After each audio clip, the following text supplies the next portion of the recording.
फिरोजाबाद में समाजवादी पार्टी ने यूपी सरकार द्वारा 27,965 प्राथमिक विद्यालयों को विलय कर बंद करने के फैसले के खिलाफ जोरदार विरोध दर्ज कराया है। राष्ट्रीय अध्यक्ष अखिलेश यादव के निर्देश पर जिला अध्यक्ष शिवराज सिंह यादव के नेतृत्व में सपा प्रतिनिधियों ने जिलाधिकारी को राज्यपाल के नाम ज्ञापन सौंपा। सपा नेताओं ने आरोप लगाया कि भाजपा सरकार शिक्षा और रोजगार खत्म कर रही है, जबकि प्रदेश में 70 नए शराब के ठेके खोले गए हैं। उन्होंने चेतावनी दी कि यदि स्कूल बंद करने की प्रक्रिया नहीं रोकी गई तो समाजवादी पार्टी सड़कों पर उतरकर बड़ा आंदोलन करेगी। बहुत अफसोस के साथ कहना पड़ता है, ये आरएसएस और बीजेपी जो समाज में विषवमन करने का काम लगातार करती आई है, इनका धंधा है कि समाज के तबकों को आपस में विखंडित करके उनको कमजोर करें, आपस में लड़ाएं। इतना विषवमन कर चुके हैं अब ये लोग कि एक तनहासा सिपाही, पुलिसकर्मी और हमारे पूर्व मुख्यमंत्री समाजवादी पार्टी के राष्ट्रीय अध्यक्ष जी पर अभद्र टिप्पणी करके राजनीतिक हमला कर रहा है। ये बड़े शर्म की बात भी है और ये समाज के लिए, और कम से कम मैं पीडीए से कहना चाहता हूं, ये उसके लिए भी चेतावनी है। पीडीए के लोग इन बातों को समझें। चाहे हमला रामलाल सुमन जी पे हो, चाहे हमला राष्ट्रीय अध्यक्ष जी पे हो, चाहे किसी दलित पिछड़े अकलियत के लोगों पर हो, इनके मंसूबे कुछ और है।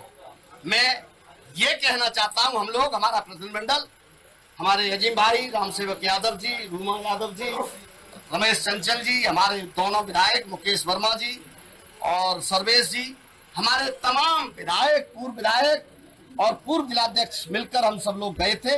हमने मांग की थी कि ऐसा सिपाही, देखिए, समाजवादी पार्टी के जिला अध्यक्ष श्री शिवराज सिंह यादव जी के नेतृत्व में पार्टी के सभी सम्मानित वरिष्ठ नेताओं के साथ आकर, पार्टी के कार्यकर्ताओं के साथ आकर महामहिम राज्यपाल महोदय को एक ज्ञापन दिया गया है। उत्तर प्रदेश में जो बेसिक शिक्षा के स्कूल हैं उनको बंद करने का काम ये सरकार कर रही है। उसमें फिरोजाबाद के भी 100 से ज़्यादा स्कूल हैं जिनको बंद किया जा रहा है।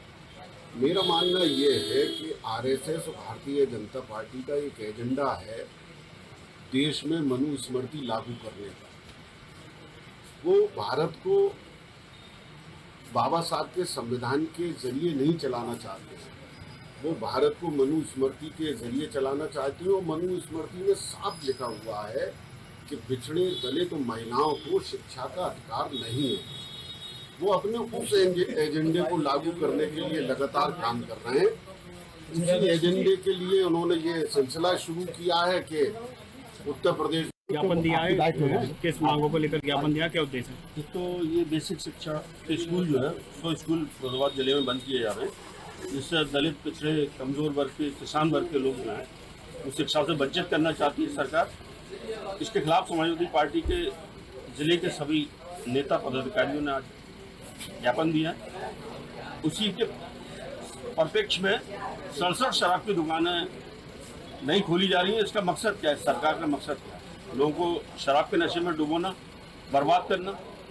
अगर बच्चे शिक्षा हासिल करके आगे तरक्की करेंगे, अपना जिले का, प्रदेश का नाम रोशन करेंगे, रोजगार के अवसर मिलेंगे, वहीं ये सरकार शराब के नशे में डुबा करके प्रदेश को उस स्तर पर ले जाना चाहती है। कोई ज्ञापन दिया और क्या उद्देश्य है? उत्तर प्रदेश सरकार और केंद्र की भी सरकार, हालांकि हमने आज जो ज्ञापन दिया है वो उत्तर प्रदेश सरकार के तुगलकी फैसले के खिलाफ दिया है, लेकिन समाजवादी पार्टी का ये मानना है कि केंद्र सरकार और भाजपा की उत्तर प्रदेश सरकार आरएसएस के इशारे पर गरीब को, कमजोर को, मजलूम को, शोषित को, वंचित को, दलित को, पिछड़े को, किसान को शिक्षा से दूर करना चाहती है। ये जो विद्यालय, प्राथमिक विद्यालय हैं जो विगत सरकारों ने बनाए हैं और उसको माकूल चलाने की कोशिशें हुई हैं, उतना अच्छा नहीं चले हैं, लेकिन इस सरकार में बिल्कुल बंदी के कगार पर आ गए हैं। ये सरकार इतनी निकम्मी सरकार निकली है, जो स्थापित विद्यालय थे उनको भी चला नहीं पा रही।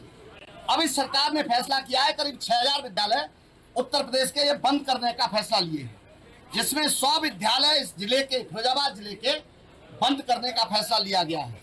ये 100 विद्यालय अगर बंद किए हैं इन्होंने, तो वहां पर 67 शराब की दुकानें, मैं इस बात को दोबारा दोहराना चाहता हूं ये निकम्मी उन्होंने 3 मांगे वरिष्ठ पुलिस अधीक्षक जी के सामने रखी थी कि प्रदीप ठाकुर के खिलाफ मुकदमा दर्ज हो, उसे जेल भेजा जाए और उसको बर्खास्त किया जाए। तीनों मांगे नहीं मानी गई हैं, बल्कि सिर्फ उन्होंने उसको निष्कासित किया है और उसके साथ साथ उनने 5 और लोगों को निष्कासित किया है जिन्होंने उसको शेयर किया था।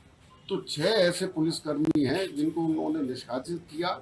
हमारा मुद्दा ये है कि इसमें सबसे बड़ा गुनहगार, सबसे बड़ा अपराधी प्रदीप ठाकुर है। उसने क्रिएट किया है पूरे, उसने उस वीडियो को, उस पोस्ट को क्रिएट किया है। उनने माननीय राष्ट्रीय अध्यक्ष जी के खिलाफ अभद्र भाषा और उनका अभद्र चित्र बनाने का काम किया है। तो मुख्य अपराधी प्रदीप ठाकुर है, उसके खिलाफ 3 काम होने चाहिए।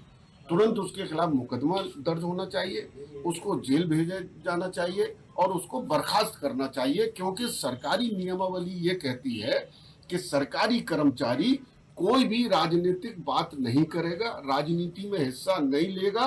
उसने राजनीति की है, मैंने आपके माध्यम से उस दिन भी कहा था, अगर प्रदीप ठाकुर को राजनीति का इतना शौक है तो